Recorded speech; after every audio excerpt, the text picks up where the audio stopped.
By profession I am also a teacher. मैं आज कहीं पर देख या पढ़ रही थी कि हमारे इंडियन एजुकेशन सिस्टम को बहुत ज़्यादा डिमीन किया जा रहा था, और जो भारत से बाहर का एजुकेशन सिस्टम है फॉरेन का, उसे काफ़ी बढ़ा चढ़ा के कहा जा रहा था। पर मैं इससे पूरी तरह से सहमत नहीं हूँ। भारत का एजुकेशन सिस्टम बहुत ज़्यादा ही मजबूत है, लेकिन सिर्फ कुछ खामियां हैं जिससे बच्चे प्रभावित होते हैं। और हमारा इंडियन एजुकेशन सिस्टम कहीं ना कहीं थोड़ा बहुत लोग बोलते हैं कि फेलियर है। तो अगर उन खामियों को दूर कर दिया जाए तो हमारे इंडियन एजुकेशन सिस्टम से अच्छा और कुछ भी नहीं है। जैसे हमारे इंडियन एजुकेशन सिस्टम में पढ़ाई पे जो पढ़ाई होती है क्लास में, उसमें बहुत ज़्यादा रोट लर्निंग यानी रटने की पद्धति को आगे बढ़ाया जा रहा है, जो कि बहुत ही गलत है।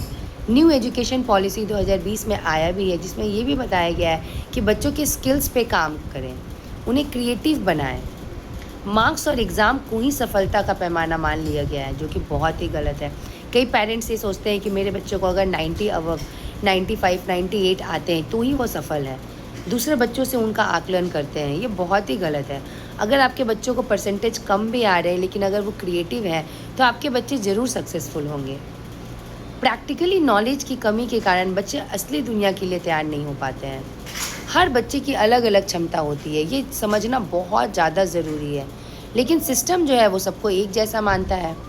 आपको याद होगा, गुरु गुरु जो द्रोणाचार्य, उनके 5 शिष्य थे।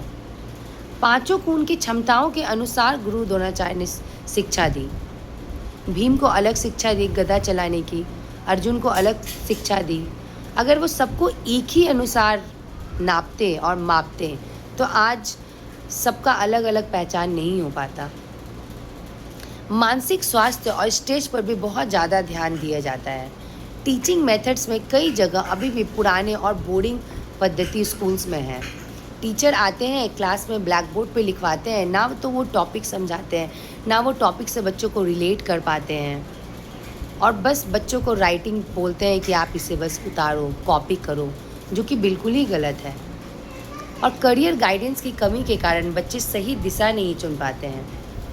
तो गाइडेंस बच्चों को बहुत ज़्यादा ज़रूरी है। नैतिक शिक्षा और जीवन कौशल यानी लाइफ स्किल्स को नज़रअंदाज बिल्कुल नहीं किया जाना चाहिए। ये पेरेंट्स की भी जिम्मेदारी है और स्कूल्स की भी जिम्मेदारी है कि बच्चों के स्किल्स पे ध्यान दें, बच्चे किस चीज़ में अच्छे हैं। बहुत ज़्यादा कंपटीशन बच्चों में डर और आत्मविश्वास की कमी पैदा करता है। अगर इन सब कमियों को सुधार दिया जाए तो भारत की शिक्षा व्यवस्था से अच्छा और कुछ भी नहीं है, क्योंकि भारत के ही बच्चे हैं जो बाहर फॉरेन जाके अच्छे अच्छे कंपनी में आज CEO है, नहीं तो कंपनी के ओनर हैं, साइंटिस्ट के पद पे हैं, बहुत कुछ है।